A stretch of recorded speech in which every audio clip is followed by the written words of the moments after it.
It was a fitting way to cap off 2013 for Macklemore and Ryan Lewis performing in front of tens of millions of people on New Year's Rockin' Eve. These two guys from Seattle became the year's most improbable pop stars by rapping about unusual and highly personal topics.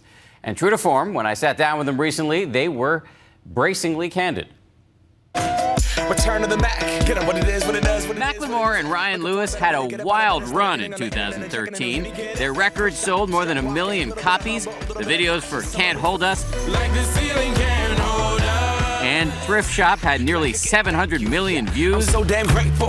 They're nominated for 7 Grammys. They just wrapped up a triumphant tour. And last night they played New Year's Rockin' Eve here on ABC. The ice in the fringe, so damn frosty. People like, damn, that's a cold-ass honky. But right now, as they transition away from the screaming crowds and back to normal life, is when Macklemore, also known as Ben Haggerty, worries about relapsing into the substance abuse that has derailed him in the past.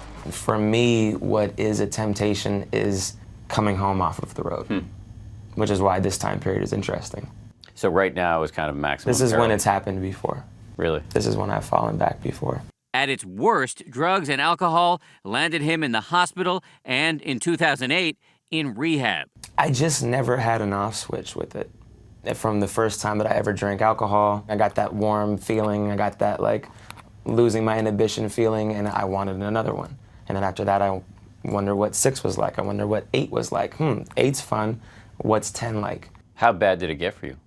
Isolation, broke, depressed, no reason to really live. Did it impact your working relationship?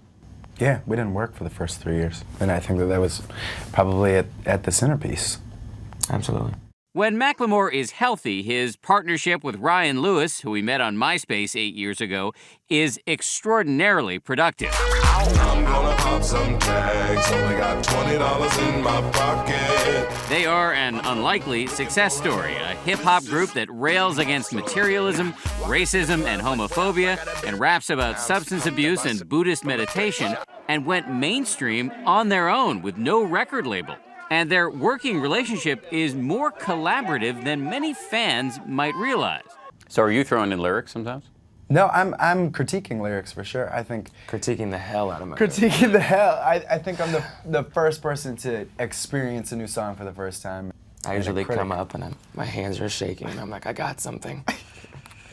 And then he's just like, this line. This is horrible. Does he have a red pen? You might as well. We should get you a red pen. One song where Lewis weighed in heavily, Same Love, the band's ode to gay rights. I might not be the same, but that's not important. No freedom till we're equal.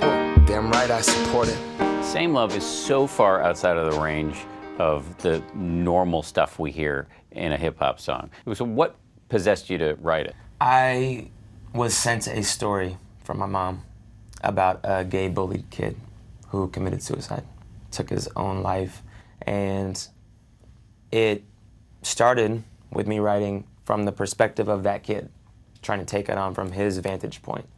And as usual, I kind of liked what I wrote, brought it into Ryan, and Ryan was like, you know what? Red marker. This isn't your story to tell. You have a story, you have a vantage point, but it's not this.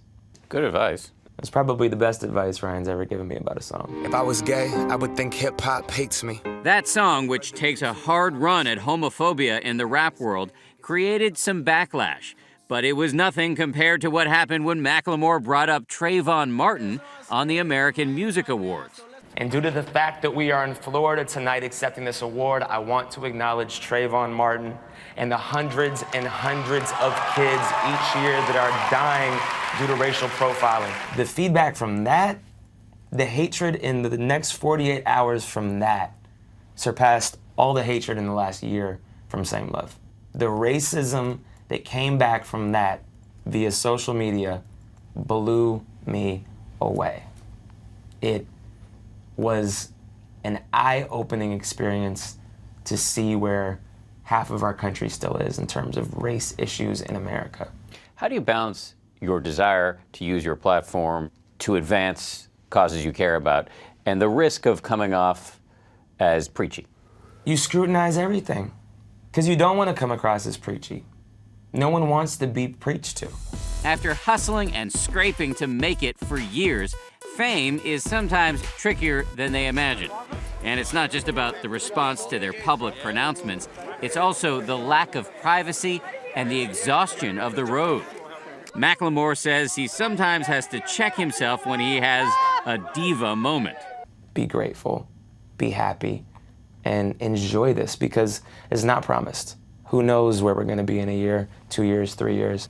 We're at this position now, and I don't wanna look back and be like, you had it all, and you weren't even present for it. You weren't able to enjoy it. I wanna be here, be now, and be grateful. Go watch some behind the music. Check out MC Hammer, you know, Yeah. and you'll see how quickly it can go. I'm wearing his jewelry.